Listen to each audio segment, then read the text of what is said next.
మార్చి 20న ప్రపంచవ్యాప్తంగా ప్రపంచ పిచ్చుకల దినోత్సవం వరల్డ్ స్పారో డేని నిర్వహించడం జరుగుతుంది.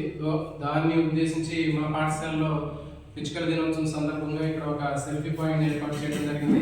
సో ఈ ఏర్పాటు చేసినటువంటి ఈ సెల్ఫీ పాయింట్ ఇక్కడ పిచ్చుకలకు సంబంధించినటువంటి శాశ్వతంగా పిచ్చుకలకి గూళ్ళు ఏర్పాటు చేయాల్సినటువంటి అవసరాలకు సంబంధించినటువంటి పిచ్చుకల గూళ్ళు కానివ్వండి, తర్వాత వాటికి సంబంధించినటువంటి కృత్రిమ గూళ్ళు, water feeders, food feeders, so ఈ విధంగా ఒక చెట్లు ఇట్లాంటివన్నీ కూడా పిచ్చుకలకు కావాల్సినటువంటి ఆవాసాలు, తర్వాత వాటికి సంబంధించినటువంటి సంరక్షణ బాధ్యతలకు సంబంధించినటువంటి కాన్సెప్ట్ అర్థం కావడం కోసం ఇక్కడ ఒక సెల్ఫీ పాయింట్ ఏర్పాటు చేయడం జరిగింది. సో ఈ విధంగా పిచ్చుకలకి సంబంధించినటువంటి ఈ వాటర్ ఫీడర్స్, ఫుడ్ ఫీడర్స్ మనం తయారు చేసినట్లయితే పిచ్చుకలు ఉన్నటువంటి ప్రదేశాల్లో వీటిని ఉపయోగించడం వల్ల ఆ పిచ్చుకలు ఈ నీటిని, తర్వాత ఈ ఆహారాన్ని, ఈ గోళ్లను, కృత్రిమ గోళ్లను ఉపయోగించుకుని వాటి యొక్క సంఖ్యను పెంచుకుంటాయి.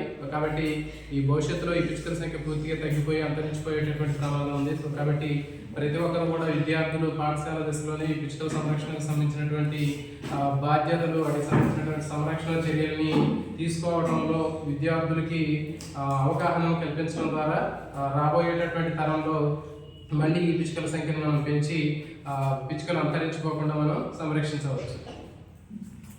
ఓకేనా?